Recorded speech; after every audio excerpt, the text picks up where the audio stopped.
Good evening, everyone. Marlboro County School Board meeting, Monday, March 5th, 2018, is called to order. There's been notification of the news media, and Mr. Coachman is going to have our invocation. Okay, let us pray. Gracious and eternal God and Father, Lord God, we'd just like to thank you for the beauty of this day, allowing each and every one of us to be here tonight. Ask you, Heavenly Father, to go with us as we go to take care of the business of your district. Thank you, Heavenly Father, for what you've done for our children. As you continue to work with us as a board, Heavenly Father, help us to grow in unity, Heavenly Father. Help us to get the job done for the teachers, administrative staff, and children of this county. Bless all the teachers and children and administrations all over this world. Protect and help and keep them safe. These and all the blessings I do pray. In Jesus' name, amen. I need a motion for approval of the agenda. Madam Chair, I make a motion that we approve the agenda. Is there a second? I second. All in favor, please raise your right hand. On the motion, all opposed. Ms. Fleming, is there something you want to? No, I'm fine with the meeting. I just was kind of busy when you kind of put me a little fast. I'm in favor. So we're unanimous? Okay, good. We're unanimous. Ms. Robinson over there. All right. We need to have election of the Board of Education officers for vice chair and secretary. Is there any reason why we waited until March? Isn't that a thing that goes from January calendar year? Yep. And you know what happened. Both Dr. Lane and I both forgot it in January. And then everybody wasn't here in February, and so here we are in March. Okay. That's why. I mean, I make a motion we just keep it like it is if we've been 3 months already. I mean, you know, that's just me. I mean, anybody else? I'll second that motion. All right, we can move on. All in favor? No, I got a question, All right. because I have a nominee. Okay. Well, we can, Well, Madam Chairman, there's a motion and a I know, second. we're going to go ahead and discuss it vote on or that. vote or And whatever. then, okay. All right. All in favor of the motion, please raise your right hand. 1, 2, 3, 4, 5. The motion's carried. Madam, I think you had discussion before we Discussion, voted. Madam Chair. If Because the discussion was that we agreed that you said it wasn't on the agenda in January. It was on the agenda in January. And you said because Mr. Branch wasn't here. It was February. The February, that we would wait to have election. So I think we should go on and have our election because I have a nominee for vice chair. If we're going to do it right, we need to follow board policy. We've already had a motion. No, the motion where you overlooked what I said I had a question when I wanted to talk about it. You just went on with the motion. All right. Would you like to discuss whatever it is you'd like to say? I just said what I said. I had a nominee. And I'm saying if we're going to do it, if we're going to Make your nomination now. I nominate Mr. Mike Coach for vice chair. All right. Is there a second? I second. Okay. All in favor, raise your right What about hand. discussion? Discussion? I mean, I'm a little confused because we already had a motion. Do I need to withdraw my former motion? No. So we're We going to let have two them vote. motions that pass. So we're going to have two vice chairs? No. The Madam Chair, five let's- that just voted I mean, for the other, I presume will not vote for this, so they get to vote and we move on. Madam Chair, Yes? before we move any further, by doing this and keeping it like it is and not allowing a motion to come, it violates our policy that says that every January we were supposed to revisit. I mean, it don't matter to me whether I'm a vice chair or not. I mean, I'm just Mike Coachman, the board member. But we do need to stay within our policy and follow the rules and regulations given to And us. y'all are going to vote. So, It's still going to go back to the original vote, which you did without following the policy by nominating somebody else before. You said keeping it like it is not having somebody nominated. Madam Chair, why don't I just withdraw my first motion because I don't want to be in violation of board policy? let's let them vote and then we'll go on. All right, so we have a motion and you seconded, right? Am I correct? I did. Okay. All in favor, please raise your right hand. 1, 2, 3, 4, 5. All opposed? What are we voting on, Madam Chairman? I'm sorry, I'm You're sorry. voting for about vice chair. Vice Chair. Vice chair. Okay, well, hold on a moment now. The board policy indicates, and we've done this before, where a motion has been made to continue the officers as they were for the year, for the next year. We've done that before. That's a Right. perfectly legitimate motion, Jackie. That's not an inappropriate or against board policy. Mr. Charles, you know, The courts generally say that a body is the judge of its own rules and Right. procedure. And it is, some districts do elect officers by slate, others do it individually. So it's up to the board. But this district has a policy for that. You're our attorney, is that correct? Right, well, your policy says the election will be in January. Okay. I think somebody said it was on the agenda, but. It was not. It was not on the agenda. It was Right. on February, and because everybody wasn't here, you decided to move it. So there's not any serious issue, as long as the board is satisfied. I don't understand why, when a motion has passed, why it's a problem. I don't understand why when y'all said it was a question that you ain't allowed me to express myself. Before you even went on with the vote. If you're gonna have two motions at the same time. No, ma'am, how do you do asked, that? you carried the motion, then I said a question. You didn't give us opportunity to discuss nothing. You just went on with the vote. But I'm not gonna argue with you. You know what Really? board policy is. You know what we violate. we've got a lot to do tonight. Yeah, Let's this is- move on. Malarkey. Okay, so now we Right. have to vote for secretary, correct? Yes? I'd like to nominate Ms. Onasian for secretary. But who's the vice chair? You had two winning vice chairs. You won with 5 You won. votes. Okay, I just want to make sure, just want to clarify for Are the you record. happy? No, ma'am, Okay. that don't make me happy. But- God makes me happy. Guys, come on, guys. The vice chair Move is the forward. title. All right, we I have a nominate Ms. motion. Onasian for Is there a secretary. second? I second. All right. Is there any discussion? All in favor, raise your right hand. What was Ms. Onasian for secretary. I don't have a problem. All right, so the motion's carried. All opposed? All right. Did you catch who's opposed? Okay, all right, the motion's carried. And moving on. We need approval of the minutes for the following meetings. February 5th, the budget workshop. Let's do that one individually. I make a motion, we approve the February 5th budget workshop meeting. I'll second. All in favor, please raise your right hand. The motion's carried. Chairman. February 5th, Can we make a conjoined motion where we approve the minutes? there were for- so many of them, I thought it would be more complicated All right. if somebody had a problem with any one of them. We've already been complicated tonight. February 5th for the regular meeting. So moved. Second, Second. all in favor, please raise your right hand. Motion's carried unanimously. February 26th, facilities workshop. So moved. Second, Second. all in favor, raise your right hand. Did everybody raise your hand again? I can't tell people are reluctant to raise their hands. Okay, so 1, 2, 3, 4, 5, 6, 7. All opposed? I wasn't here, so. Okay. So you're opposed, Ms. Fleming? I was not aware of the meeting, so I cannot vote on something that I was not aware of. Okay, so I guess 2 abstentions. February 20. Oppositions. in Beg my pardon? favor. They were opposed. Oppositions in my place, in my situation. Okay, so you're opposed to the facilities workshop, okay. February 26th, special meeting. So moved. All in favor? I mean, is there a Second. Second? Is there a second? Second. Okay, I'm sorry, I didn't hear you. All in favor, please raise your right hand. All opposed? You said 26? Yeah?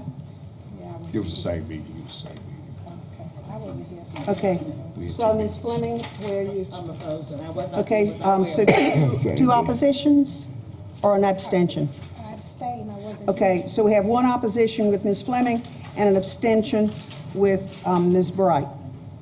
Individuals or groups who wish to appear before the board, and Mr. Michael Toms wants to speak about staffing, the budget, and the new year.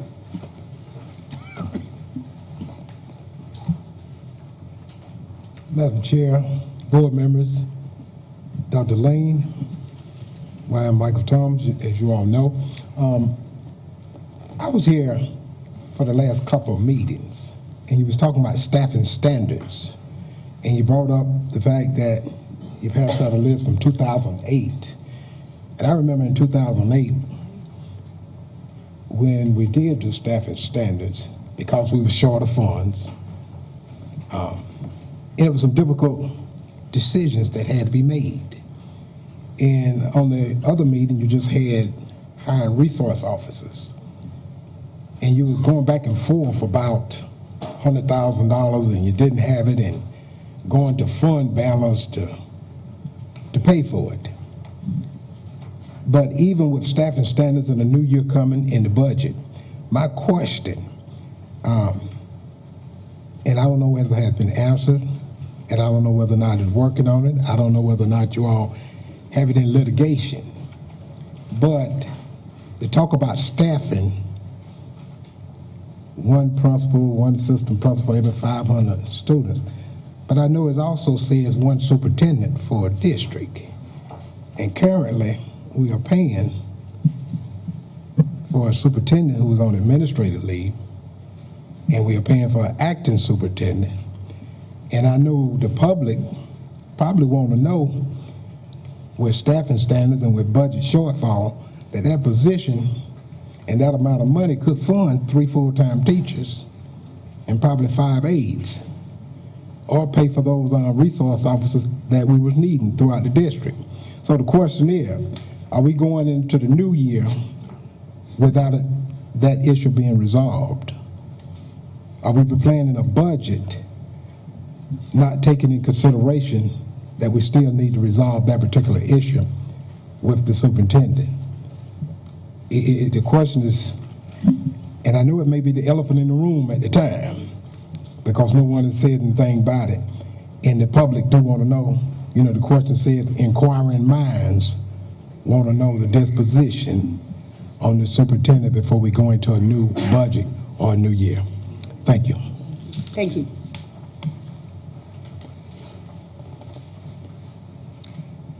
And next, individual board items for the April board meeting. Ms. Owenation.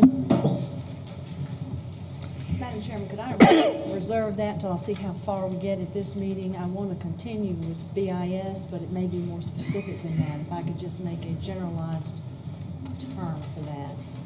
Continuation of the BIS negotiations toward a referendum.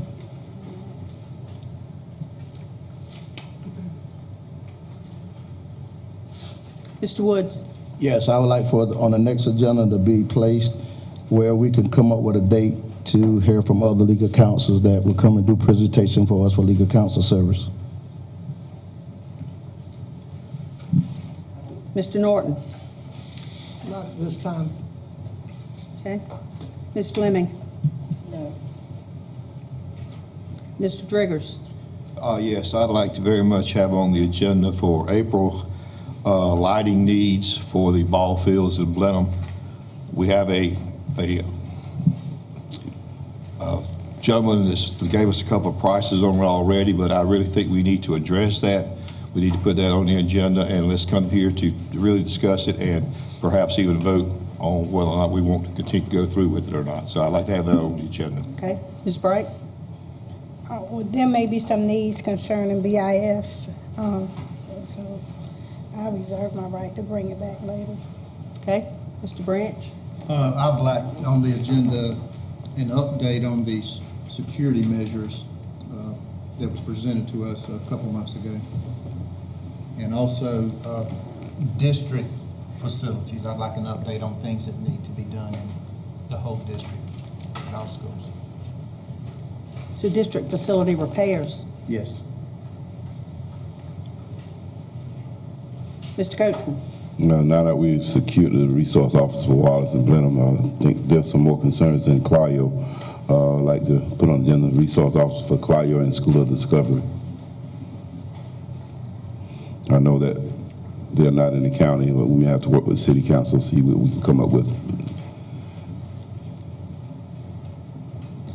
I do want to comment on that in the Clio situation, the because this has been such an interest of ours, they have been and are close to the schools, unlike some of our situations. They only have Lyle one police officer.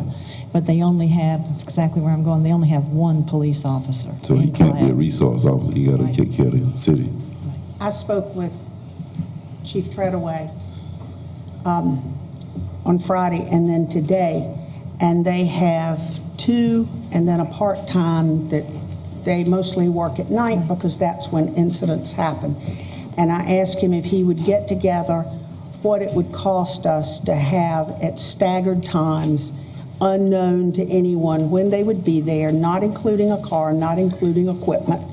He's going to get that to us to look at during the budget process. And those guys work few enough hours that they could take turns covering Clio. Doing school hours. Okay? And that's already in the works, so y'all will see that with the budget process. Okay? All right. But I'm going to leave it on there. Okay, appreciate Okay? it. And perhaps he'll get the information to us in time for the next meeting. Okay. All right. So next, discussion of legal. Madam Chairman, just one, and I don't know if this is appropriate at all, but there have been some people who've approached me who have gotten training in law enforcement at some period of time, and they're wondering if there's any way volunteers can be helpful. I just want to mention that to the board. I don't know how we would handle that, but it may be that we need more bodies who are willing to volunteer if there is a process by which we make certain they know how to do the right thing. Okay, so I'm going to put that in the works. Thank you. All right.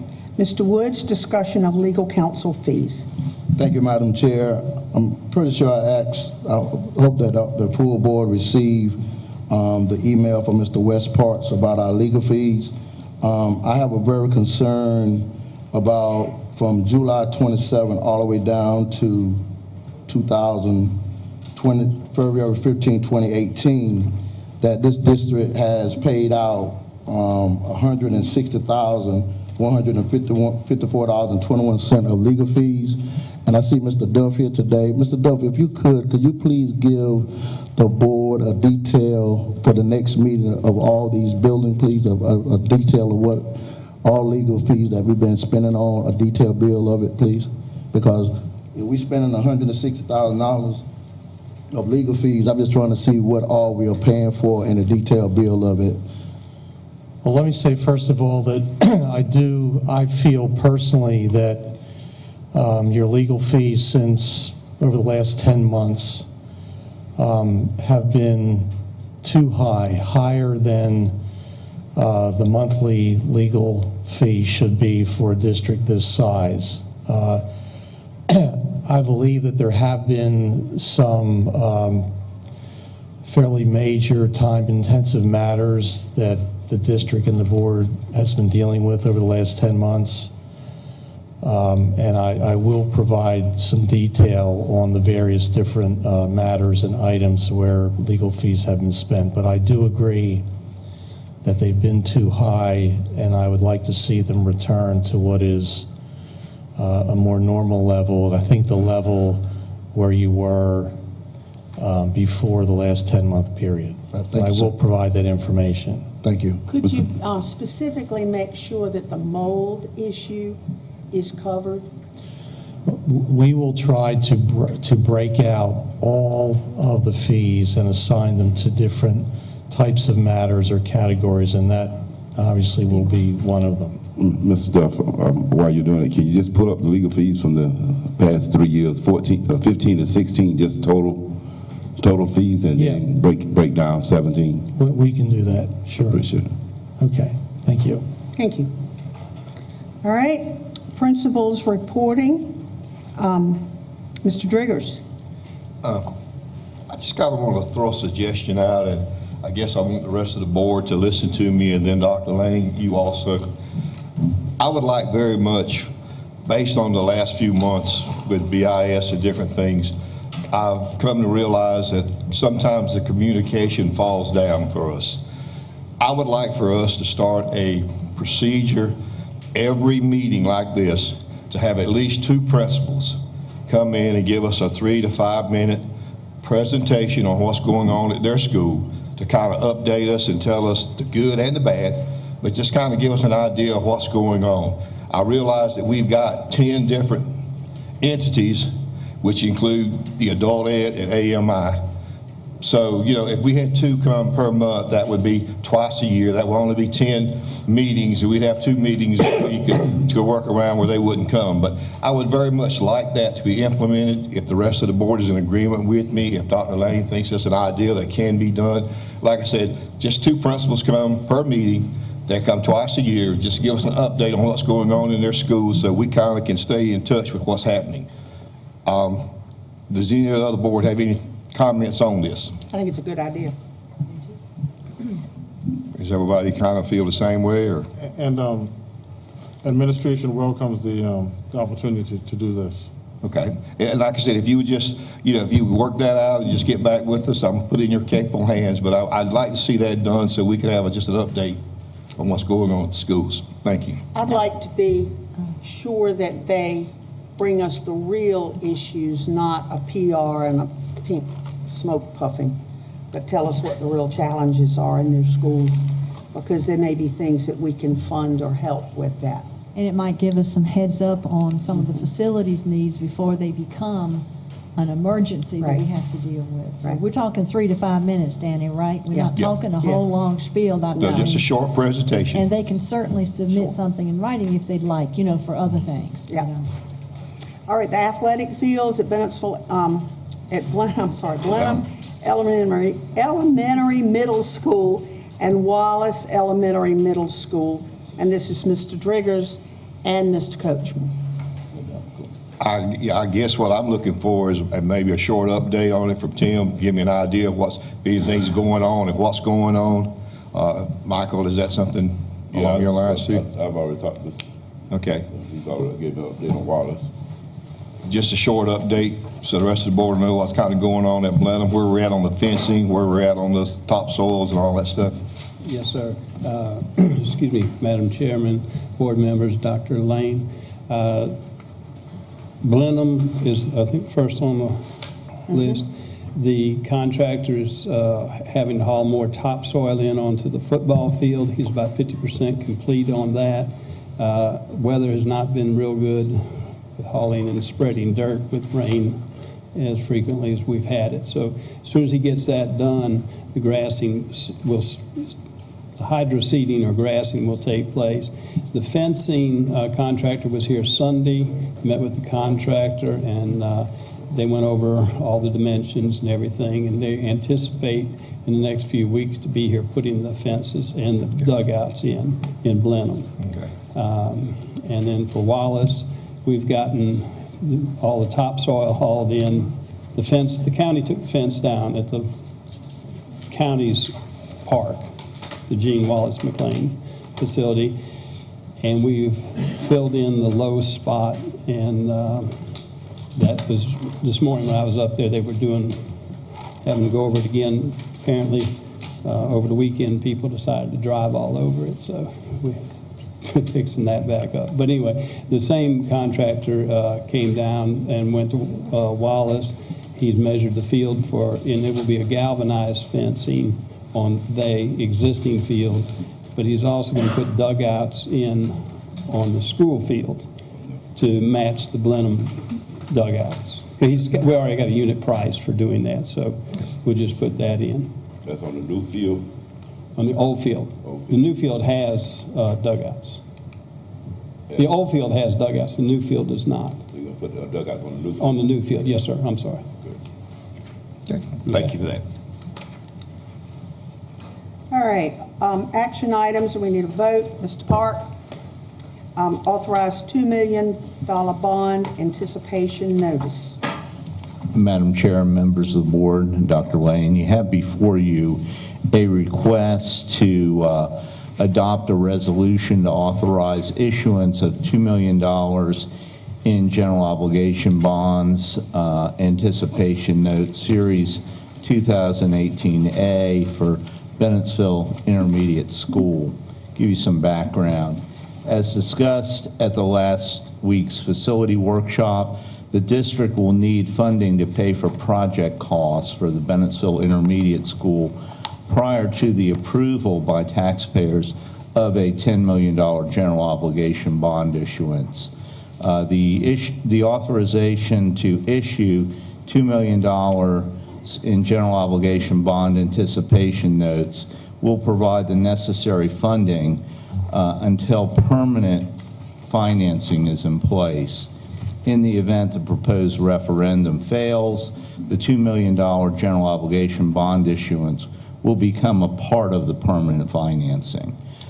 In the event that the taxpayers approve the referendum, the $2 million issuance will be paid from the $10 million permanent bond issue. In either case, taxpayers will see no tax increase. Assuming the passage, the district benefits from only paying interest on the portion that is needed at that time prior to the $10 million referendum authorized debt, and reduces the interest cost prior to needing the full amount of funds for the project. The McNair firm has prepared the resolution to authorize the issuance and sale of $2 million in general obligation bond anticipation notes for the project. It's important to note that the resolution states the declaration of intent to reimburse for certain expenditures is included, so any costs that are incurred prior to the issuance can then be paid from bond funds. My recommendation is to authorize the superintendent or designee to execute the documents associated with the authorization of $2 million general obligation bonds, anticipation notes, Series 2018A, on behalf of the school district and other matters such as the provision of payment and deposit of proceeds for the Bennettsville Intermediate School construction and renovation project. And you have the attached information. Actually, I believe that was placed on the table just this evening. Yeah. Yes. Mr. Driggers. I'm going back to the same question, and I just want to make sure I'm clear on it. If we go through this procedure, we do not have, we still have room. The last meeting you said something about the question. We had to form the question correctly and ask for it. Do we still have room to move this money around somewhat? You have, until we go to the actual authorization. You have time to word the question. I think one of the concerns, obviously, that we have with a project like this is cost of construction. So I really believe that you're going to need the full $10 million for the intermediate school. I think if you start looking at trying to reduce the amount that's going to the school, you're not going to have as good of a project as you would otherwise. I guess my question is more of, if I get to that point and we do the school, and then we say, well, we can do something different with this school than what we're doing, can we still do that? Well, the question is going to state what the funds are used for. Are they going to be used for the Bennettsville Intermediate School? And of course, the architectural firm we're going to be talking about in the next action item is going to be the firm that is selected to provide the design, and of course you would be able to be involved in that process. Could you add in the question for BIS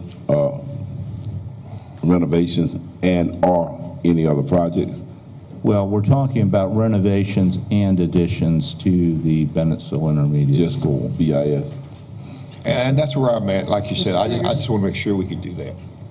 Certainly. Okay, Madam Chair, Ms. Bright? could we get a motion on the floor and then we can discuss it? Yeah. Would that work? Oh, I'm sorry. Okay. Would someone please make a motion? Madam Chairman, I move that we authorize the I superintendent. would like to ask my question before. Sure, do you we want to go. ask it I before want we to say move? what I have Okay. to say before you All go right. on and make a motion. Ms. Bright? We get in a lot of problems, a lot of arguments like that.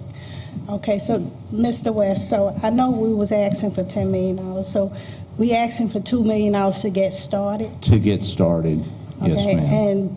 and tell me again what we would use the $2 million for? That would be for architectural services as well as any renovations that would take place prior to the new construction, the addition that would be a part of that project. So is $2 million enough to get started? It certainly is, yes. What we're considering doing? And we're thinking the new construction portion of the project is going to be in the range of $7 million. So that's going to take pretty much the balance of the $10 million bond issue. And part of that money still includes the auditorium, correct? Rehab of the auditorium, yes, ma'am. Those are good questions. Good Now, questions. can we get a motion? You ready? Madam Chairman, I move that we authorize the superintendent or designee to execute documents associated with the authorization and issuance of $2 million general obligation bond anticipation notes, Series 2018A, on behalf of this school district, and other matters such as provision for payment and deposit of proceeds for the Bennettsville Intermediate School construction and renovation project with no tax millage increase. I'm going to add that to the recommendation here. Is there a second? Second. Is there any discussion? No. Mr. Coachman? Yes, ma'am. Just so that we be clear, this, well, $2 million is going to be spent making sure that with the thinking that we're going to get the bond referendum approved. Yes, sir. And if it doesn't be approved, then that $2 million will come from. It'll have to become a part of our permanent financing. And we're able to go ahead and build that into the. So we're not voting on a bond referendum now? Not right now. That'll probably be next month's meeting. All in So favor? wait, I'm not Ms. clear Fleming? here. Would you tell me again, what are we doing tonight? Because I was. What you're doing tonight is you're authorizing a bond anticipation note so we can get started with the project. And certainly one thing you're going to be asked to do is to authorize staff to solicit requests for proposals for architectural services. And that's one of the reasons why we want to have the bond anticipation note in place so that we can pay for those services as well as renovations that are associated with the project prior to actually starting the new construction. Mr. Branch? This is my first hearing of this, and I have not had an opportunity Certainly. to look at it. And we talked about that at the facilities workshop And, you know, I was last not aware week. of the meeting, and this is, anyway. And do we think Branch? it'll cost $2 million to start this process? Well, we think that the architectural services are going to be in the range of probably $750,000, somewhere in that range. For the Bennettsville Intermediate School project, but, I mean, it just seems like we're putting the cart before the horse, back thinking that this is. Mr. Coachman? Mr. Park, I'm just curious, for the last couple of years, we've been talking about the BIS school, and there was no funds, couldn't find any money anywhere to do any renovation. Let's tell and explain to the public, how did we run across $10 million? The way we're able to do that is by going to the taxpayers through the referendum process. The taxpayers are the ones that have to authorize anything that exceeds $4 million for financing. And of course, that is the way we accomplish that. And we're able to do that over a 20-year period. So we're going to be talking about a financing term of 20 years on this $10 million bond issuance. Yeah. The reason why I asked the question, so we've been arguing for 6 months. Certainly. For nothing. I mean, we've got $10 million laying around that we could possibly get. No, It's not laying around. I know we don't have it, but we came up with a solution for $10 million. That's what And we couldn't come up with it when we've been arguing for 6 months. Well, I think maybe the question is whether or not there was a consensus of rehabbing the existing facility and building the addition. to add those additional classrooms.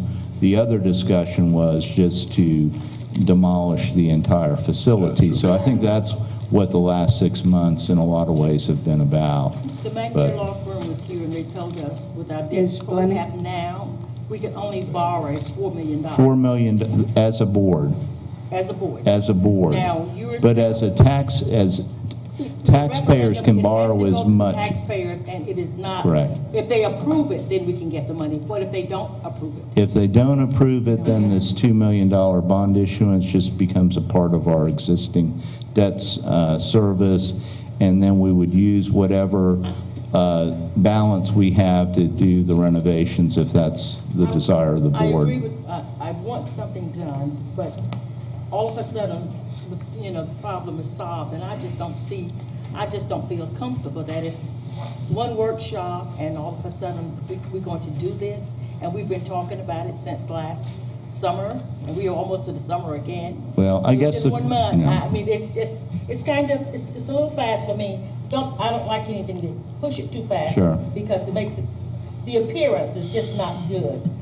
I guess the question is, and I think as we were working through the issue with the Bennettsville Intermediate School, there was a certain attitude in terms of let's demolish everything. Then there was another attitude, let's go ahead and save what we can. This is to save what we can and actually add an addition for a wing for the 5th grade classrooms. A month ago, the first of the year, we're going to take the Abbeville funds and put a roof on. We are doing that right now. So anyway, I'm just not comfortable with it, and it's a little fast, and I'm just gonna let it go. I want the public to know that now we got the problem solved. I don't think so. Ms. Bright? I was just wondering, was everyone on the board aware of what we discussed in the workshop? And what the plans were as far as moving forward with the school?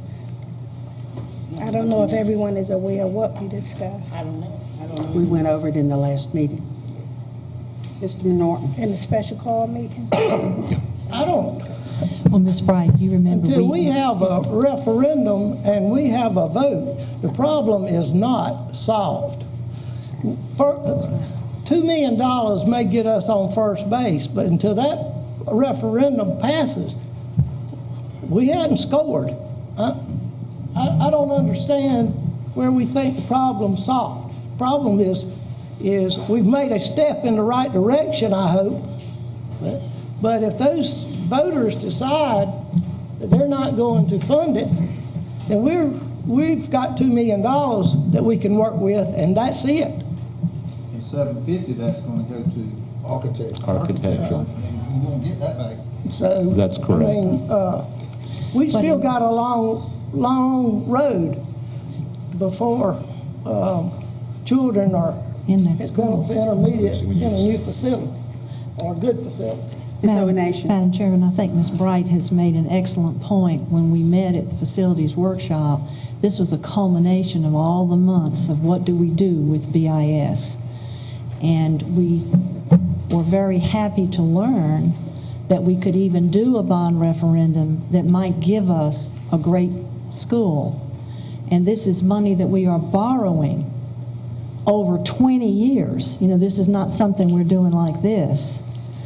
And the only reason we can do that without a millage increase is that for the first few years, we're only going to be paying interest on this loan. And as some of our other debt is paid down on Clio, on Blenheim, on Wallace, as our debt comes down, then we're going to increase the payment on this debt if the public votes for it. So we're very lucky to have that position that we can even attempt to do this. And the reason we need the architectural program is to understand what is the best thing for us to do there and to have something definite and constructive to show to the public this is what we're planning to do. And that's why we're asking you to pass this bond referendum. So we still have a long way to go, as Mr. Norton has pointed out. But if we don't start now with this process, if you'll look at the dates that are proposed, we can't get our children back in there until 2020. The longer we delay, the longer that extends out. So that is the reason for trying to capsulize this at this time, to see if we can move forward and ask the public to help us with this through a bond referendum. And we're hopeful that it will pass because there is not a tax millage increase here. And the good questions about the $2 million, but you got to step in to be able to get what you want to show to the public for them to vote on. And I think it was Jackie or Mike, Mr. Coachman and Mr. Branch that was asking about the plans, or maybe Mr. Driggers. And their architectural firm may come up with something different from what we have proposed. But we know that this will work. Yes. And that we can keep the children in the building as it is now, our 3rd and 4th graders. And we want to bring our 5th graders back. And the public, at least the folks that are contacting me, who are parents of these children, want their children to come to Bennettsville. So the more we delay, the longer it's going to be before we have our children from Bennettsville back in the school. So I hope that you don't feel it's too much of a rush once you look at all the things we have to do in order to even get to the construction phase. Mr. Parks, that auditorium. Hold on, Ms. Fleming. I'm just going to recognize Mr. Driggers. I've always heard that the only stupid question was one that's not asked. So I'm not that familiar with referendums. But why don't we have the referendum to see if we have the money, get the money before we start spending the money with the architectural firms and stuff? Just give me a reason why we put that first. Let me give you a reason, because by the time we get to the referendum with all the notices that are required, as well as not having the plans developed to do, even if it's just renderings, having a firm in place, I think, is going to give the public more confidence that this project will actually be completed. I think we need that professional assistance as well as we work through being able to present facts on the referendum, and certainly that's important, to be able to present the facts. So we're talking about appearance as far as the board is concerned. Well, we're also talking about appearance. We're also talking about feasibility as well, because part of what it is that we're saying can be accomplished, I think, has to be tested through architectural and engineering services. But you also presented at our meeting January 2020. That is correct. But I wouldn't, personally myself, I wouldn't have a problem if it was August of 2020. We're talking just 6 more months to get to where we're at. And I think if we have everybody on board, everybody feeling comfortable about it, if we take another month to do it, I'm kind of like Ms. Nan, if we take another month to do it, then we're better off. I want everybody comfortable with what we're doing. I myself, I'm comfortable with the referendum. I'm not comfortable with the fact that we're saying we only can spend it on one thing. I like the variety, but you're going to work that out for us, you say. But, I'm just not, I just say, like I said, January 2020 versus August 2020, we're just talking 6 months there before we move the children in. So if we delay anything whatsoever, and I understand what you're saying, to make everybody comfortable, I think that might be better for us. But that's my opinion only, not the board's. Ms. Fleming? We've been through 2 referendums. Yes, ma'am. 2008, 2012. And they were successful. The only thing I'm looking at, you're saying now, get an architecture firm, that auditorium is almost in the middle of the school. Correct. And I don't see anything in this proposal. I didn't, as I said, I just got it since I got here. Nothing about demolishing or... No, we're not talking about demolition. We're talking about rehabilitation. Okay, let's talk about the auditorium. Correct. Now, it's in the middle. You're going to do all this new construction around the auditorium, leave the auditorium there in the same shape that it's in? No, it's And- gonna need to be rehabbed because It's gonna be renovated. as a part of the And issuance, a $10 million issuance, we're talking 7 for new construction, $3 million on But we rehabilitation. haven't talked to an architect. Has he done any work yet?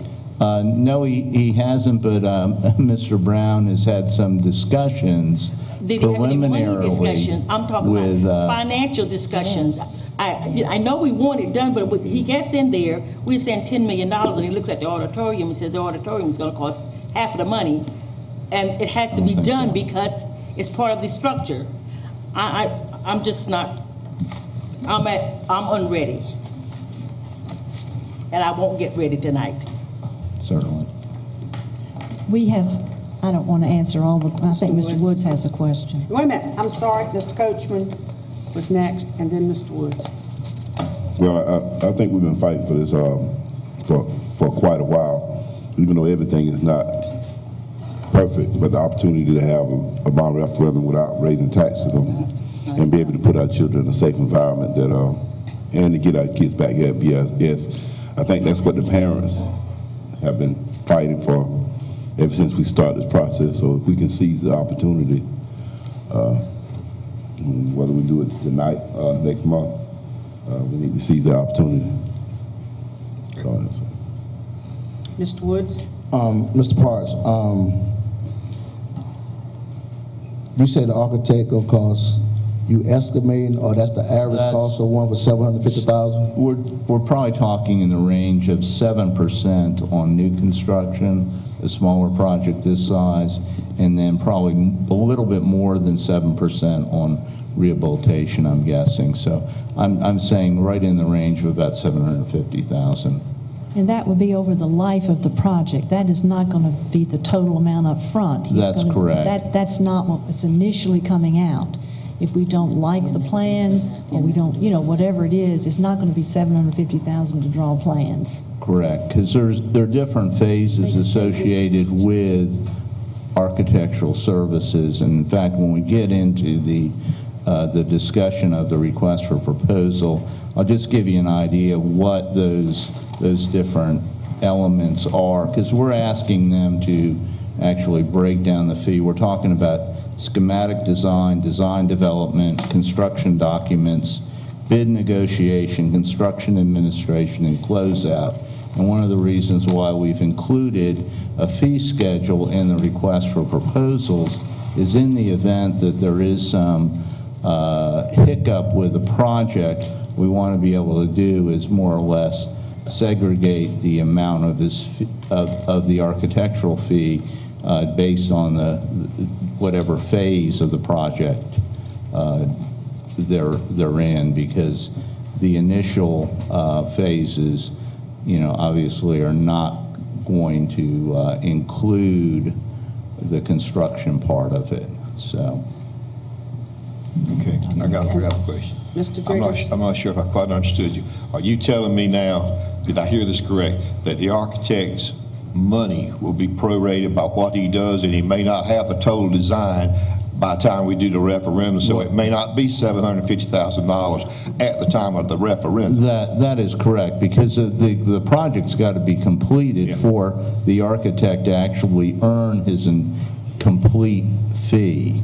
So there's, just like when we've gone through projects at Blenheim and Wallace, we paid the architectural services as the percentage of the design was completed and then going into construction and documents and all of that. But that makes me feel a little bit better, because I didn't want $750,000 worth of design, and then we didn't have a school to build. So it makes me feel a little better. Thank you, sir. Anyone want to call for the question? I'll call for the question, Madam Chairman. All if in favor, everybody's please had a raise your right chance. hand.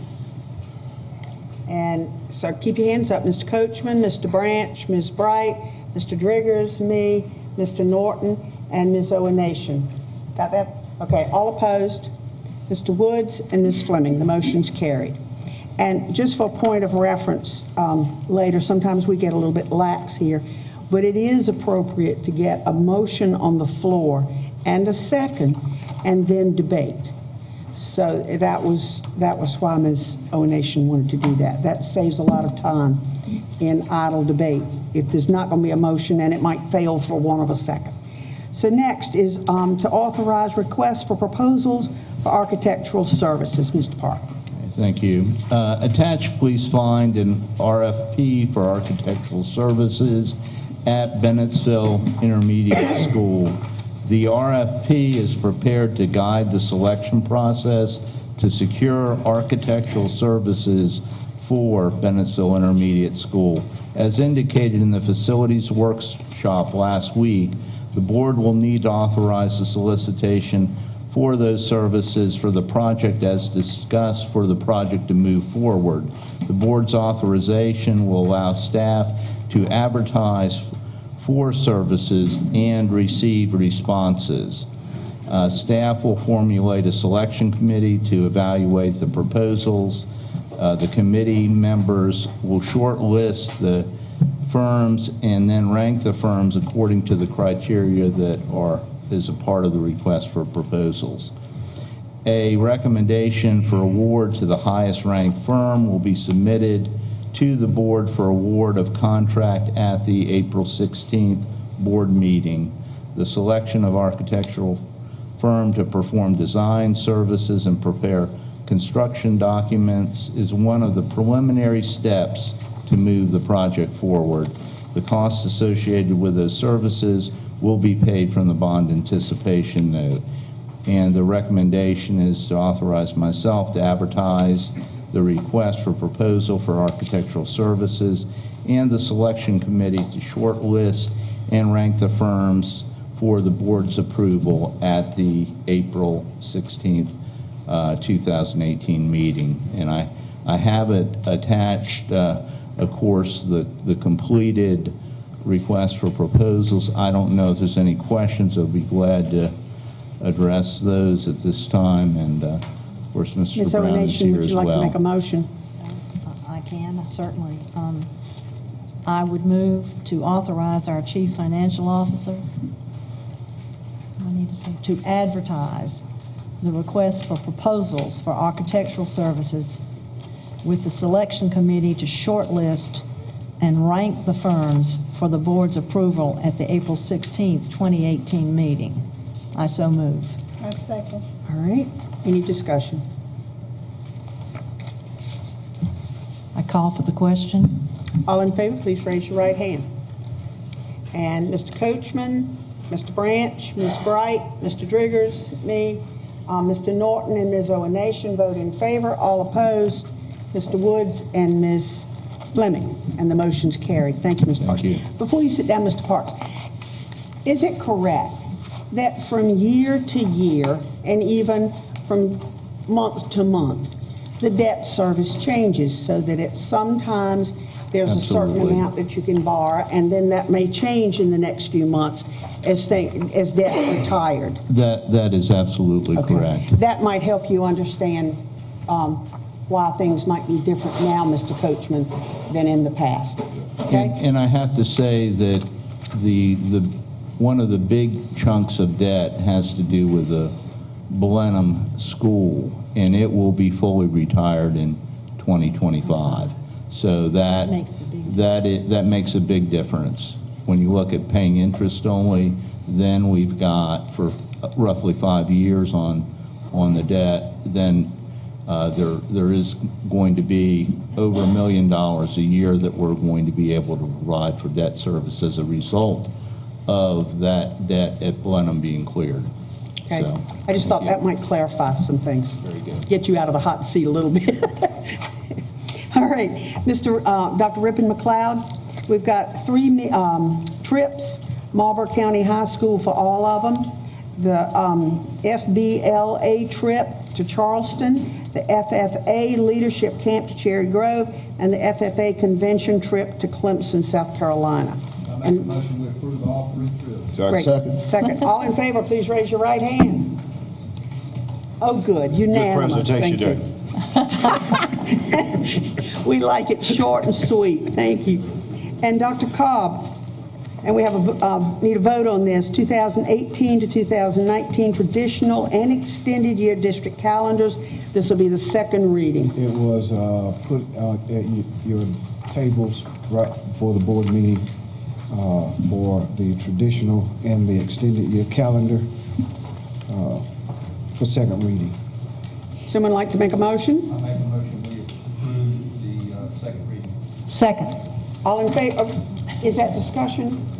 Not necessarily about these calendars, but I would like to request that a 240-day employee calendar also be created and presented. And I'll tell you why. I've had quite a few people to want to know how makeup days affect 240 people when they're already working 240 and they took the same days off at snow, etc. So if that's possible, I'd like to have that so I can answer questions, not because I'm questioning it, but because I can't answer it. Can you do that, Dr. Cobb? Yes, ma'am. All right, thank you. So we've got a motion and a second, I think I heard. All in favor, raise your right hand. Yoo-hoo. Yoo-hoo. Oh, I'm sorry. Let's see. Ms. O'Nation, Mr. Woods, Mr. Norton, Mr. Driggers, Ms. Bright, Mr. Branch, Mr. Coachman, and I all vote for. Ms. Fleming, are you abstaining or opposed? She made the motion, I didn't hear. I approve. Oh, so you're with us, okay. It's unanimous. Thank you, Ms. Robinson, and thank you, Dr. Cobb. And next we have the bereavement policy, Dr. Cobb. Changes have been made to the present professional staff leaves and absences policy as well, professional rather, as well as support staff as requested by some board members. And well, that was put on at your table as well. I will share with you on the first page of the professional leave policy, striking through bereavement days, because initially it says that sick leave may be used only for the following reasons, and bereavement days was one of those reasons. And adding page 2 in red, information relative to what will be included. Bereavement leave, the district will allow an employee to take up to 3 working days. That you can do 3 or you can do 5 is left up to the board. For bereavement leave following the death of immediate family, and you have the immediate family listed below, and it says these days will not be deducted from an employee's accumulated sick leave or personal leave. In the event of multiple deaths, the superintendent may grant additional days. These days will be charged to accumulated sick leave or personal leave. And lastly, the superintendent or his or her designee may require a statement from a medical doctor or other acceptable proof that the employee could not fulfill obligations and duties to be included. That's for additional days. For any. For bereavement? Yes. That's relative to statement concerning bereavement. So 3 days is what we was asking for. I was asked to just do the policy. You could do 3 or you could do 5 or you could do 2. It's left up to the board. I think we were all in agreement for 3 days bereavement, because they didn't have any bereavement pay at all. Is that before, right? Right. And Do you then have any idea of the cost of this and what we're determining? No. it's going to be hard to determine because, Right. you never know how many deaths you're going to have for the entire faculty or staff. So I'm trying to understand, please help me here. When you have 2 or 3 deaths in your family, what are you saying exactly? Each person has 3 bereavement days a year. Okay. For a death. Now, if there are additional deaths, then they can take more, but that would be subtracted from their sick Okay. leave and or. That's a good policy, I think, don't you think? Okay. It could be included, or it could be, that statement could be left out. It's just determined. It's left up to the board. The other thing is, on page 4, you would notice, personal leave, it says there's no differentiation between personal sick. The original policy says between personal sick and bereavement leave, but in this case, there will be a difference between personal sick and legal and bereavement. So we're striking through and bereavement leave and ending that with and legal. And that will be the last strike through and or addition. Jury duty and that kind of thing. Mr. Triggers. Dr. Cobb, let me make sure I'm understanding what you're saying here. Someone has a spouse or a child or whatever passed away that's in this list that you have here. You're going to give them 3 days, but if they choose to take 2 weeks off, they just take it from their personal leave. Right. And in the past, we've given them, they've just taken it from their personal leave time, Personal correct? leave or sick leave. Okay. So, and you're saying 3 days one time? Right. It's not 3 days per death, because it could happen, like you said, you got someone die in January, somebody die in August. So is it 3 days each incident? It or will is be it 3 days for the first death, and the other deaths will come from their accumulated leave. So we're basically saying we're giving an extra 3 days of bereavement. Right. Other than what you normally take now would be your personal time, your vacation time. Right. Okay. That's fair. These are just recommendations Can't that have these things. we were asked to come back with a policy. Did a mighty fine job on that, Dr. Carter. Thank you. Would someone like to make a motion?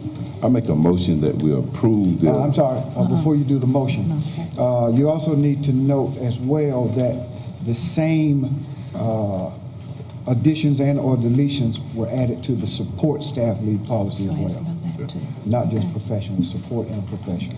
We have a little bit of a problem here that I just noticed. Yeah. This should have said vote needed. So, It does. where? On the agenda, it has. Oh, up at the top, Human sorry. resources Good. for both Okay, of those so we can get issues. this done. Thank you. Yeah. With that, I make the motion that we accept the changes and the new additions for the bereavement pay of the board policy, first reading. For professional and for classified staff. Support staff. Support staff. All right, any discussion? All in favor, raise Hold on 1 minute. Did we agree on the 3 days? I think we ought to include that, Michael. Did I miss hearing that? Why don't you put that in there? The three. Make a motion that we approve the policy changes for the 3 days bereavement pay for support staff and Professional. professionals. Second. All right, any discussion? All in favor, raise your right hand. And are you opposed? Yeah, you hadn't asked for that yet, have you? No, Okay. I'm asking now. You're opposed? I'm opposed if it's. Okay, all right, Yeah. okay. Okay. So everybody was in favor, Mr. Driggers is opposed.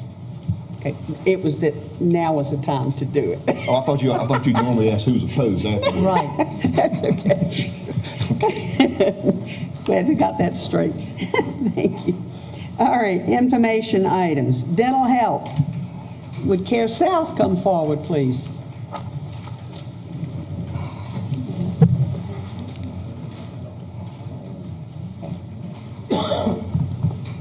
They're not here tonight. Okay, all right.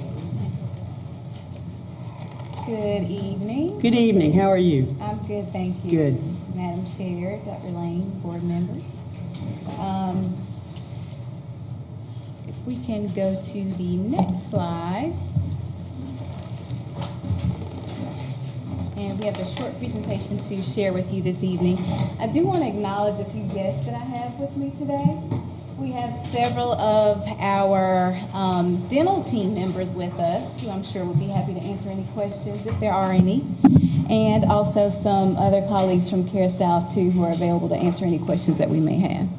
If they'd like to go ahead and come forward, that's fine, so they'd be at the microphone. Okay, sure. That's extended. We'd like to meet you.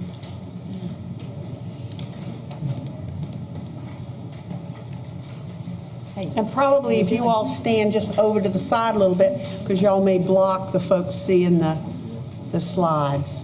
That'll work. Okay, but you're up here so you're close to the microphone. Go ahead. Okay. All right. So what we have here, I am Dr. Janine Gordine. I am the dental director at Care South Carolina Incorporated. I work primarily with the school-based program, and on the screen here is my team. These are the young ladies I work with closely on a daily basis. Some of them are here. We have Miss Kimbrielle Norris, who is our lead dental assistant, McCall's very own, and Miss LaCara Williams, who's also from Bennettsville, and she's a wonderful dental assistant on one of our school-based teams, and our seasoned dental hygienist, Miss Joyce Farrow. She brings 30 plus years to the table, so we are very, very happy to have her. All right. And of course, a host of other administrative and dental assistants that help us out on a daily basis. Okay, next slide, please. My name is Dr. Janine Gordine. I am the dental director at Care South Carolina Incorporated. In addition to my administrative duties, I serve as a staff dentist for the Miles to Smiles school-based program. School-based programs are really unique opportunities to provide an invaluable service to our communities in need. What better way to provide a service than to bring it directly to the patient? Our program offers a full-service dental office in the convenience of the school setting. We serve about 29 schools in the PD region, treating children from age 4 to 18. Many school faculty and staff members have also received care through our program.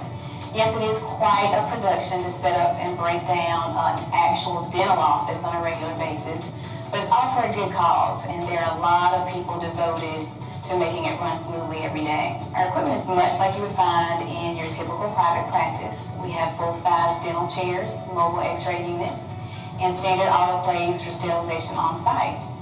We follow all current CDC, OSHA, and HIPAA guidelines on infection control, patient safety, and privacy, and we comply with all federal and state laws.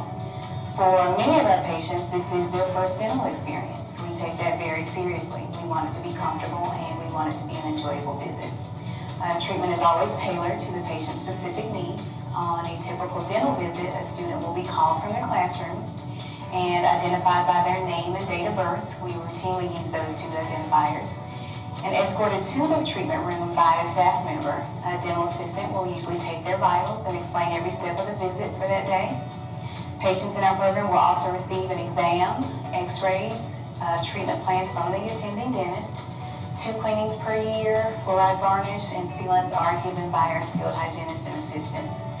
At each appointment, a detailed treatment note is sent home with the student that includes the office and dentist contact numbers. In addition, parents will receive a call from our dental staff to discuss restorative and urgent care needs and to schedule an appointment with us while we're at the school. Parents are welcome and encouraged to be present during all dental appointments. We maintain a good rapport with our nurses and guidance counselors to ensure that children in need of dental treatment are taken care of in a timely manner, even in between our scheduled visits to the schools. Any child in our program is able to be treated at any school that we visit. Educating our patients and parents is a very important part of patient care. Our hygienists and dental assistants routinely participate in community outreach events and special programs to spread the word on good oral hygiene. We are certainly proud of the great service we can deliver in our school-based program and look forward to many, many more years of giving back to our communities. My name is Julie Mann. I'm principal at West Hartsville Elementary. We serve 4th and 5th grade students here, and we have around 200 children. I love the Care South dental program. It's absolutely wonderful. You know, I've seen it since the very beginning when you came into the schools probably 10 years ago. And just to watch how it's evolved, it's been great to be a part of it. You know, I see my children taking more pride in themselves and their smiles. You know, and it's nice to be able to have you to call on when there is a problem with a child, because confidence in that smile is so important, and the dental program has given that to our children. My name is Marlboro. I teach 8th grade English here at Darlington Middle School, and the Care South program has been in our school a few times, and I wonder what it's about. And it's a way to help students prevent from a lot of things that they may not know about, from gum diseases to getting braces or any type of dental procedures that can help enable the life of their teeth. And I'm just supporting the doctors and the nurses and hygienists who come in weekly to make sure our students are getting some proper care for those who cannot always make it to the dentist's office during times. When a student comes in and their smile is a little bit different, I tend to think that they feel that they can do things as far as accomplish more in the classroom. So a healthy smile goes with healthy grades. Hi, my name is Chris Watson, and I'm the school nurse here at Darlington Middle School. For CARE South Carolina to have developed a dental program that will actually go into a school and not only provide screening, but provide much critically needed treatment for problems has been a godsend for many children. And one of the greatest things about the CARE South dental program is that the child misses very, very minimal amounts of school because they're pulled right from class, walk down the hall, and taken right back to class. So they're not missing a full day of school or even extra hours in the process of being transported to a dental facility. Hello, my name is Ashley Powledge. I'm a dental assistant with the school-based team. One thing that benefits with the school-based team is I grew up with these kids in the same situation, you know, financially not able to go to the dentist or have certain needs that are met. So personally for me, it is warm and welcoming to my heart to be able to give back to the kids, knowing that I can give a smile to them and brighten their day and just give them the confidence they need. My name is Kimberly Dyer, and I am a dental assistant here at CARE South. I feel like this program gives the parents the opportunity for their kids to be seen in the schools, not having to take off for work, and it also gives the kids a chance to get to know the dentist. My name is Joyce Sparrow, and I'm a dental hygienist with CARE South, and I work primarily with the school-based program, which means we travel from school to see students that their parents have enrolled in the program. This program, I think, is very beneficial to the students because it allows them to get quality dental care that they may otherwise not receive. We offer all services from extractions to fillings. They receive their cleanings and sealants. This dental program has a very positive impact on the students. Just the fact that they can go away from an appointment with having had a positive experience and receiving dental care is very important for each student. My name is William Gilliard. I'm a dentist here at CARE South. One of my main roles is school-based dentistry. This program is beneficial because it gives convenience for the patients. There are many patients that we've met that live with grandparents, in which it's tough for them to be able to go to a dentist out in the public arena. Therefore, coming to them satisfies a lot of that needs, as well as we are strong enough and big enough program where the same dentist is able to rotate through the program, allowing us to form a rapport with these children, giving them comfort, because we have repeated visits with the patients. I see that they become comfortable with us. When we first started, you can see that they were apprehensive, they were nervous. But as time went on, you saw that they became confident and had confidence in us. Next slide.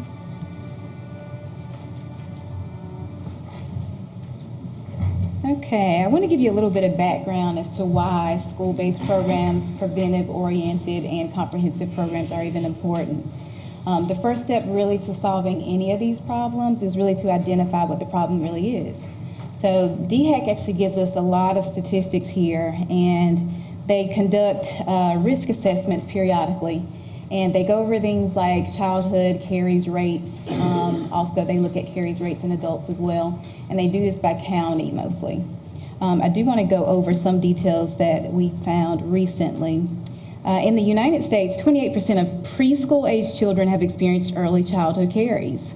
In South Carolina, 52% of those children are younger than 8 years old, and they've experienced tooth decay. Economically disadvantaged children are significantly more likely to have experienced early tooth decay than children from a stable financial background. In approximately 430,000 children in South Carolina, 42% of the under 18 population live below the 200% of the federal poverty level and are at high risk for oral disease due to untreated decay. Next slide, please.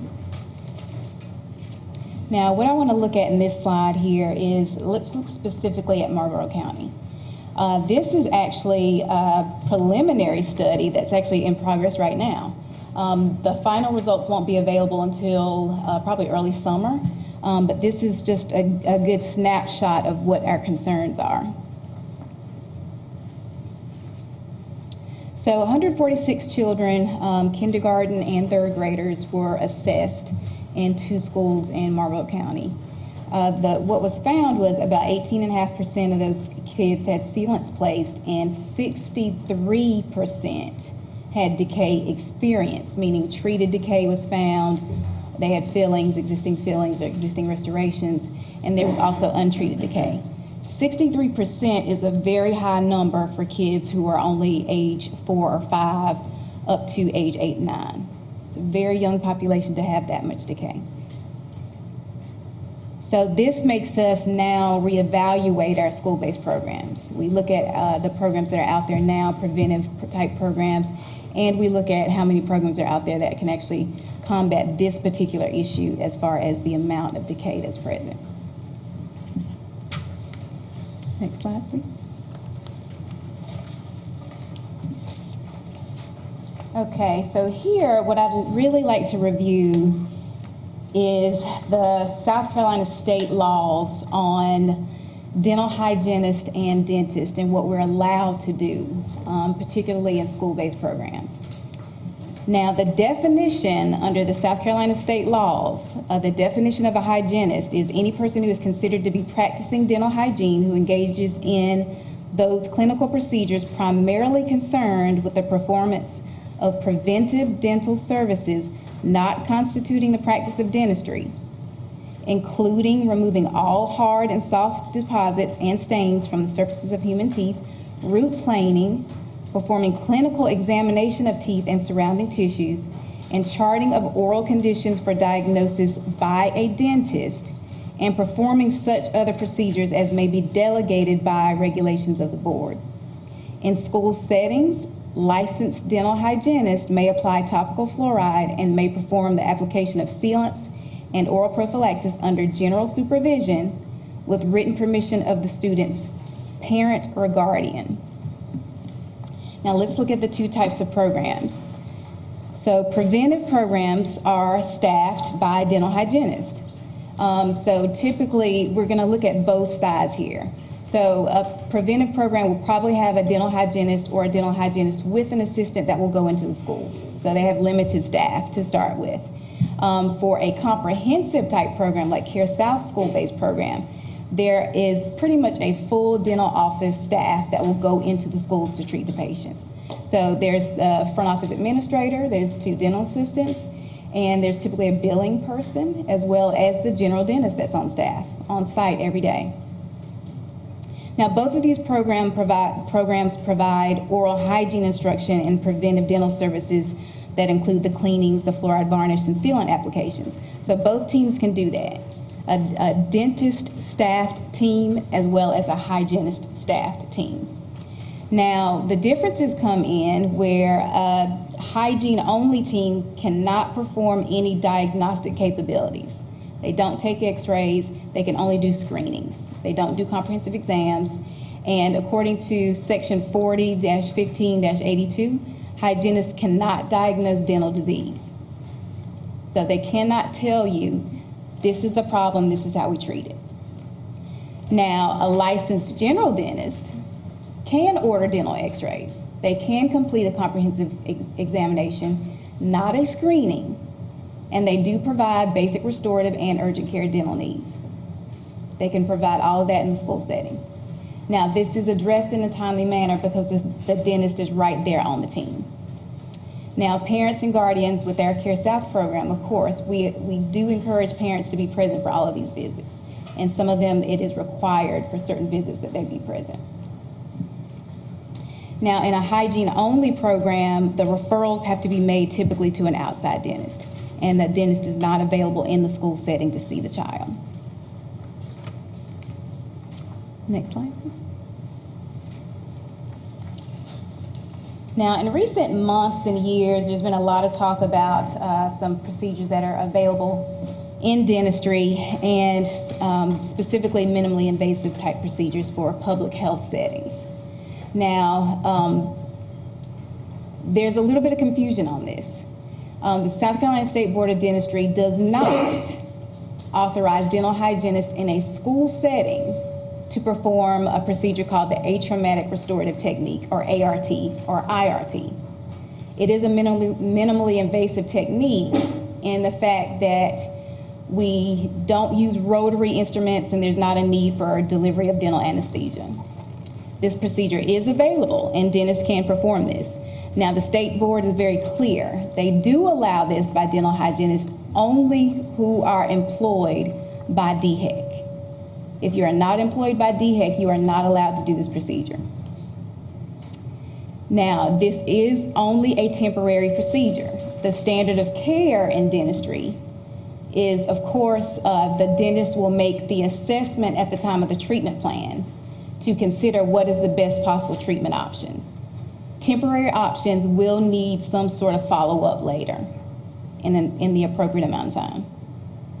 Now, treatment options for a hygiene-only program are limited to preventive care. And in our high-risk populations, we need to do more. So we don't want to set ourselves up for a situation where it's almost supervised neglect in a sense.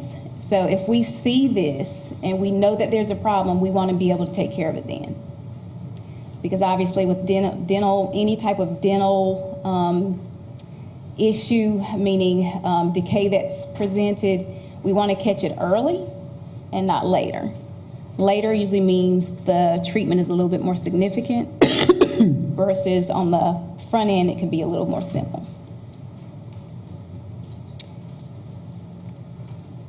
Okay, next slide, please. Now, these images, I really want to just highlight my point here with screenings versus comprehensive exams. Now, all of us can look at this first column on the left, the first two photos on the left side of the screen there. Most people can tell that those dark areas are pretty sizable cavities. So a dental hygienist can do a screening and take a look at that and see that there's decay there. The second column here, those teeth look pretty healthy. They look intact, there's no cavitations, there's no dark spots. Now the issue here is the column on the right side. If you can see the yellow arrows in the top photo there, radiograph, and then the yellow arrow on the bottom radiograph. Now, those point to pretty moderate to severe carious lesions. So that's pretty significant decay there that we would not be able to see on a screening only. So dentists can order radiographs. And our school-based program, we do offer radiographs with that initial appointment. So we can catch this and treat it before it becomes something a little bit more significant.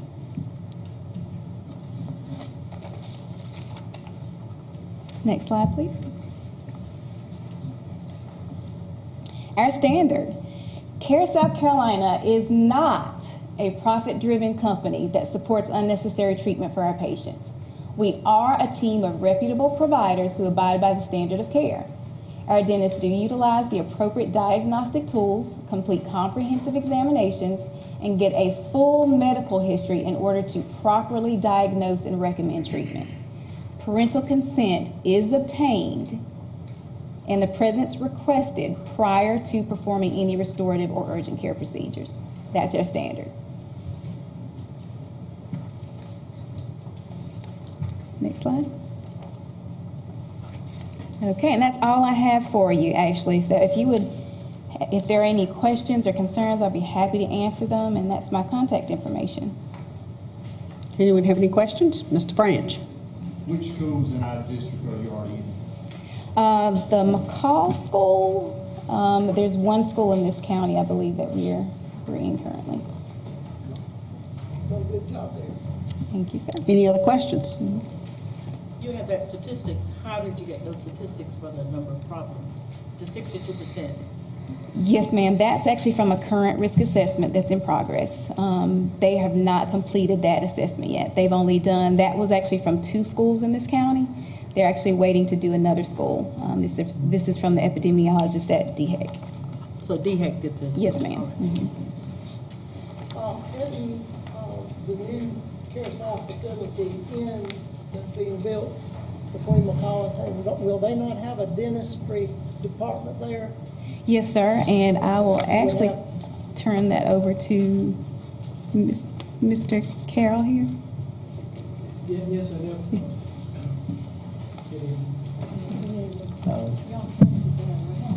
Madam Chair and Board, Dr. Lane. I'm Stu Carroll. I'm the Chief Business Development Officer at Care South. And yes, sir, the McCall building will have 2 dental operatories. The dentists at that site will be part-time, so they will go to the site probably 3 days out of the week. So you would have even more facilities available. Yes, sir. And not only do we have more facilities, but we also saw needs in some of the schools where, as Dr. Gordine said earlier, where we take in the dental equipment into the schools, but we've had several schools have space issues. So through our Care First board, we've actually purchased a mobile dental unit, and also we have a mobile medical unit also. So on top of doing the dentistry for the children, we also do well child visits in the schools, and we provide a full suite of comprehensive services for the entire family, which include OBGYN, primary care, and also family support services. I think the transportation issue is such a huge thing.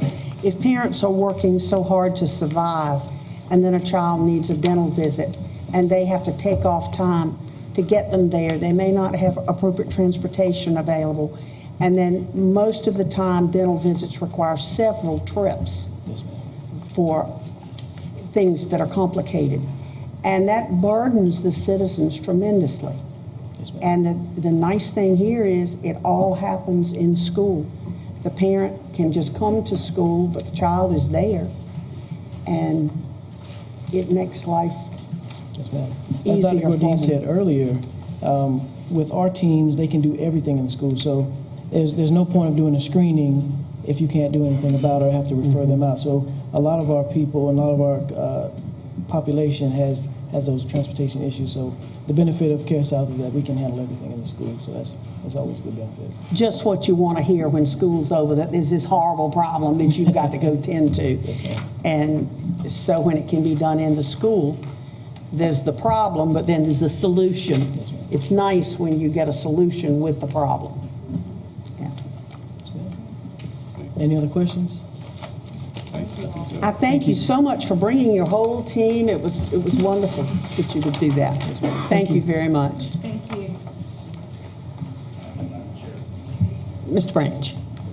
If Dr. Lane, well, I know we've used someone else in other schools. I'd like to find out if they're preventive or comprehensive. Okay, I'll have that for you next month. Okay. All right. Okay, now, Dr. Wagner and Dr. Bunch have asked to come at a later meeting. They could not be here tonight. So we move on to the preliminary discussion of Ways and Means budget info for fiscal year 2018-19 with Mr. Park. Very good. I'll be brief. Just want to give you a little overview on where things are at this point in time in terms of our preliminary Ways and Means discussion. And I've attached a preliminary discussion of the House Ways and Means Committee for fiscal year 2018-2019 budget expectations. The attached newsletter, as prepared by the South Carolina Association of School Business officials, lists the highlights of the budget proposal. The 5 most significant items are, first, no increase in base student costs, which certainly is a significant concern for us going forward into this next fiscal year.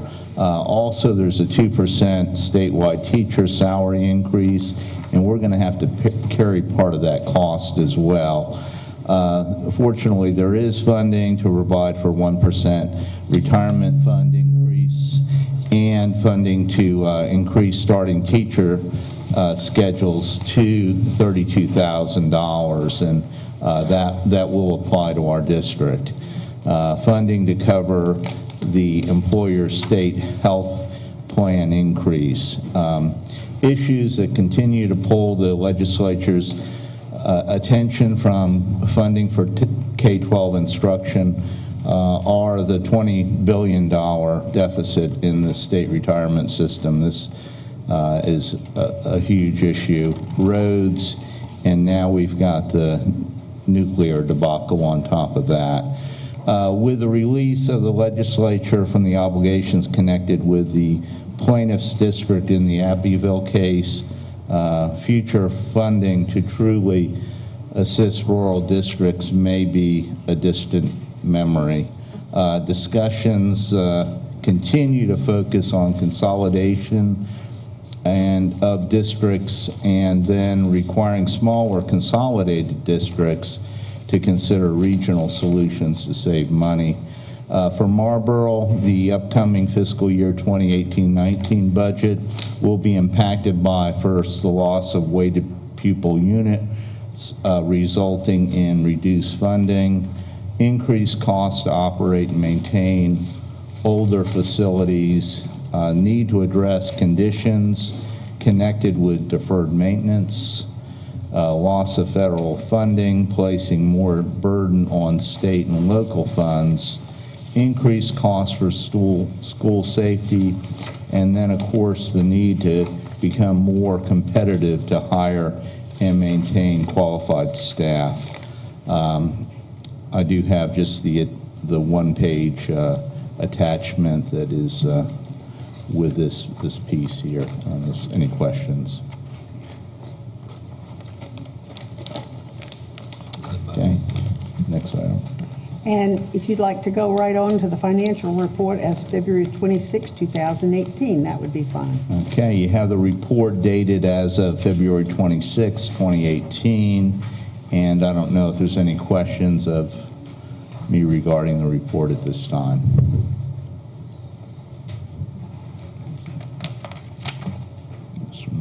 Oh, I'm sorry. I would like to ask that we receive more information in terms of budget workshops. I had to call this morning because we had one scheduled today, or I had it on my calendar. It was written that we would have a regular meeting and then a budget workshop at 5:30. I checked, other board members thought they were, and then the fifth person was able to answer my question. It took 5 people to tell me we weren't having one. We've got to have a little better communication with some of that stuff. Now, when is our next one? 'Cause I've got one scheduled our next one is on the 26th. I think we're going to need to wait until the 26th because I don't believe we're going to have enough revenue information until then, based on what I'm finding right at this point in time. But one of the reasons why the workshop today for today was scheduled to be for facilities, but that was actually moved to the last week so that would give you some time to really kind of assess some of the information, so then we could, of course, bring the 2 action items to you, which were the bond anticipation note as well as the architectural services on BIS. But it was the facilities workshop is what was a part of the budget. I would like to propose that we have a workshop this coming Monday and a special call meeting afterwards, a brief one, to vote on the things we are proposing to get the architectural studies on, if that would be agreeable with everyone. I'm not He's going to submit to the architect, try to get those RFPs, right? We're going to be, of course, those will be advertised tomorrow. We will have we'll have a mandatory pre-proposal conference next Thursday. And I believe that's the date, I believe it's the 14th within the schedule. So we probably won't have much information to be able to share in regards to that until actually after we receive the proposals, which the proposals will be received on the 28th of March. Okay. So that does put us, and then of course the 16th would be the time that you would actually, and certainly we could do some type of workshop, or we could do something prior to that before you actually vote to approve any type of contract. And the bond referendum issue that we need to vote on, when are you looking for us to do that? You've already passed the resolution, Right. so now it's just a matter of submitting that to the McNair firm to go ahead and initiate that. But then, of course, what we do have is we have the referendum question that you'll approve at some future meeting. And then, of course, with that, you're going to need to determine what the referendum date would be as well. The reason I'm asking that is that we have many facilities that we need to deal with. And in terms of that, I was going to ask for at least a committee meeting and possibly a workshop of the board so that we can discuss these other facilities issues. That's what I was trying to And I think that's what you Okay. were trying to go to. My mind was just set on intermediate school. What I was trying to do was get the group together to hash out all of the things you all wanted to suggest in the last meeting, if you think that would be feasible. Is there a possibility of next Tuesday? You're saying Monday. I've got a really major problem with Monday, but what I was going to ask and propose is that we do have a facilities committee meeting at maybe 5:30. There's some things I'd like to share with the committee, and then maybe have a full board workshop at 6 or something like that. If we could do that, that would be great. Tuesday, if possible. You can't do it Tuesday? Okay, well, I don't know how the board feels about that, but I know there are many concerns about what facilities we should target and what we can do. And Mr. McLeod has provided us in the past with a priorities list, which I have a copy of, and I'd like to give that to the board, the facilities committee, to look at what has been done before. All right, well, let's go with Monday. Maybe I can modify that, okay? I'm sorry. That's okay. I've got to take my mother to Chapel Hill. I need to know if Janice and Artemis and Jackie, if that works for them next Monday night at about 5:30. Janice has a hard time getting there at that time, don't you, baby? Yeah. Okay. We'll try for that. Okay? Artemis, can you do that? Okay. Now, is that a facilities Yes, I want a workshop facilities. on the next Monday? Here. Let's do it here. At what time is it, 5:30 or? Well, I'd like to have a committee meeting at 5:30 and then a board workshop at 6. Okay. If that works. All right. I need to share That some work for things with everybody? them. Yeah, I'd like to include possibly a discussion of some budget items as well as facilities. Okay. You want to get them to Mr. Park sometime this week, so he can, if he needs to prepare information, he can do that? I would ask that the board members who have specific concerns and ideas about various facilities, that they please bring that with them that night. All right, we're squared away? Okay, what, I'll email that to you tomorrow. and the And I'll time send is Dr. Lanamy so we can get a. 5:30 for the committee and 6 o'clock o'clock. for the workshop. Okay, great. Thank you, Mr. Park. And now we have Dr. Lane's superintendent's report. Thank you, Madam Chairperson, board members. I'm going to ask Dr. Matterell to come forward, and as she's coming forward, I just want to mention briefly that last week, Wallace Elementary Middle had a very splendid production. The students, staff, and community persons enjoyed it.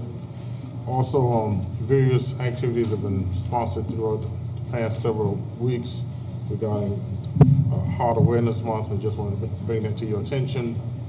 At this time, I want to ask Dr. Matterell to share with you an achievement that she and her students recently accomplished. Good evening. Good evening. Okay, tonight I'm very proud to inform everyone that Jefferson Awards Foundation, the nation's longest standing organization dedicated to activating and celebrating public service, has selected Marlboro County High School to receive the 2018 Leadership Award. And this is through the Marlboro County High School Interact Club. There were 30 schools who participated in this competition, and I'm very proud to say that we got the Leadership Award, meaning to say we're number 2 of the entire 30 schools that participated in this contest.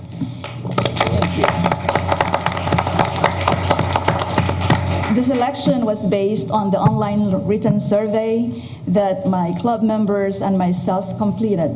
I think it took us 2 to 3 weeks to complete the written survey and the video presentation that they have presented.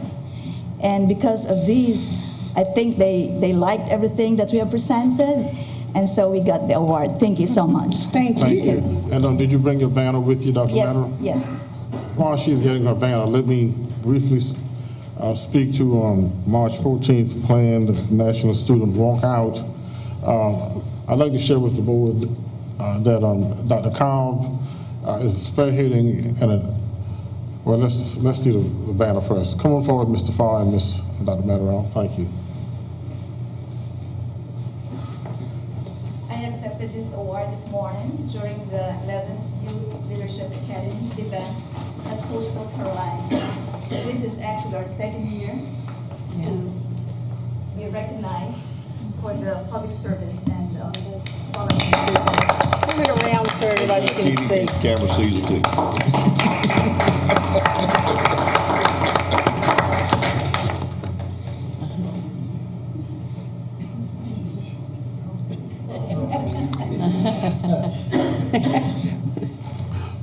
Thank you very much, and congratulations to you and your students. As I was saying just a moment ago, as you may be aware, as a direct response by many to the incident that happened in Florida just a couple of weeks ago, students across the United States have planned to do what they call a national walkout day on March 14th. And also they're planning another one for April 20th. And as we understand, their goal is to bring attention again to, safety in the schools and the need to make sure that all young people and staff and all of our schools across the country are safe, et cetera, et cetera. And our efforts to be proactive and to make sure that our young people are safe at all times. We've asked Dr. Cobbs, and he's willingly agreed to spearhead our initiative here to help our students be safe. We understand that they will want to perhaps commemorate or at least do something to remember those 17 young people and staff who lost their lives in Florida, and also the ones who lost their lives in Columbine. So on March 20th, schools here in our district may be participating in various activities, but we can assure you that, thank you, what did I say? Thank you, Dr. Cobb, thank you. Yes, on March 14th, Dr. Cobb, and he's met with the principals, he's met with district staff, to make sure that whatever activities that our schools participate in will keep our young people safe. And in fact, he's already scheduled a meeting tomorrow with law enforcement, and we anticipate that, that day is coming, but we want to be on the front end of it. Dr. Cobb, would you like to share some additional information? I don't want to leave anything out. We're just asking, be proactive, schools to do something to let them know that we are in support of the initiative to bring awareness to gun violence. However, what we're asking principals and schools to do is something to allow the young people to show their support, because we do have a policy, a discipline code that prevents protest or students just walking out of school. Is considered to be an unauthorized absence or leaving class without permission. So to prevent all of that, we're asking principals to allow their students or teachers to do something to support. We have some schools are going to escort their young people out of the building to release balloons, 17 balloons, one for each one the people who were killed. We're also having an assembly at the high school. They're signing banners in support. They're planning to wear the school colors of the school in Florida where the last shooting took place. A number of things, but we want it to be in an orderly fashion to show support for what's going on and not just ignore it, but we want to be proactive rather than reactive. That's just to mention some things that are taking place. Dr. Cobb, I'd just like to say I commend you for that, because nothing could be more dangerous than people walking out into the midst of the world when you've got those people out there that's on the other side that could take full advantage of an uncontrolled walkout.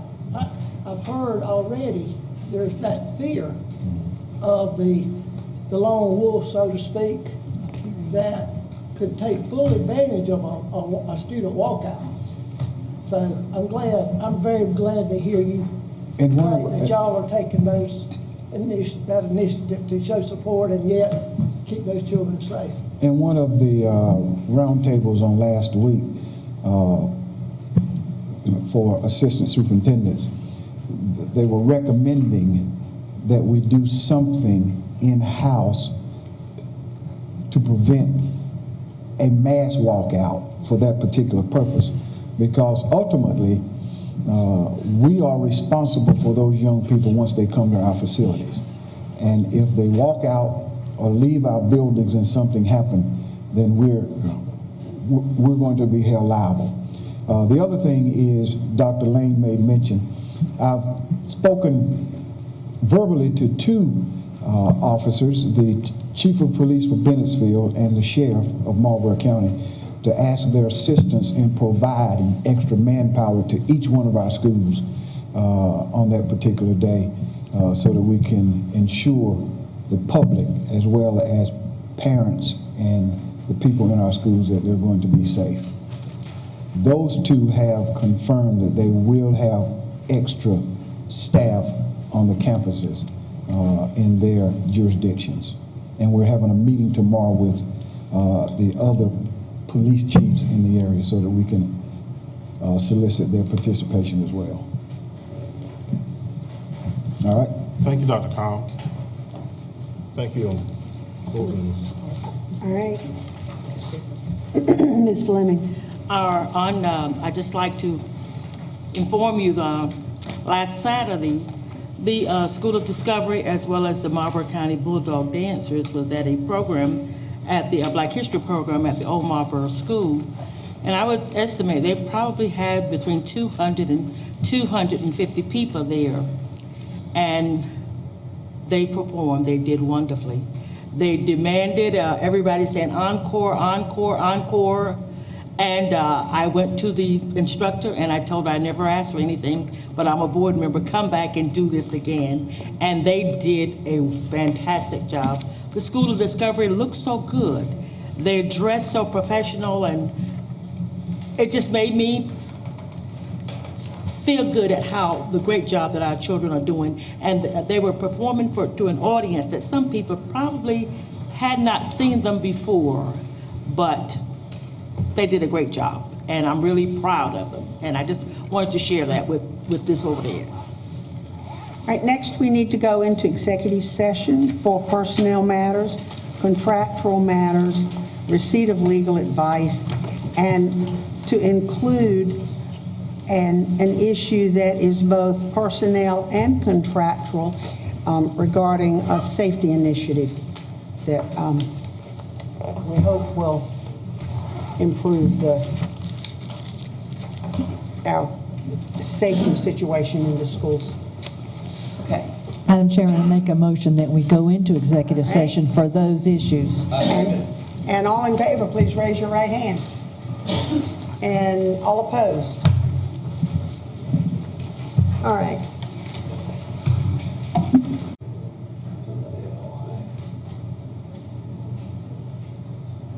An open session, or I need a motion to go into open So session. moved, Madam Chairman. Is there a second? Second. All in favor, raise your right hand. Motion's carried unanimously. Thank you. We're in open session. No decision was made, no action was taken. And Dr. Cobb. Madam Chair, board members, the administration recommends approval of 9 elections. So moved, Madam Chairman. I second. All in favor, raise your right hand. Motion's carried unanimously. And Mr. Coachman's not here. Oh my. Mr. Branch. Madam Chair, I make a motion, we dismiss. I second. All in favor, raise your right hand. Not deep enough. You gotta get that deep side.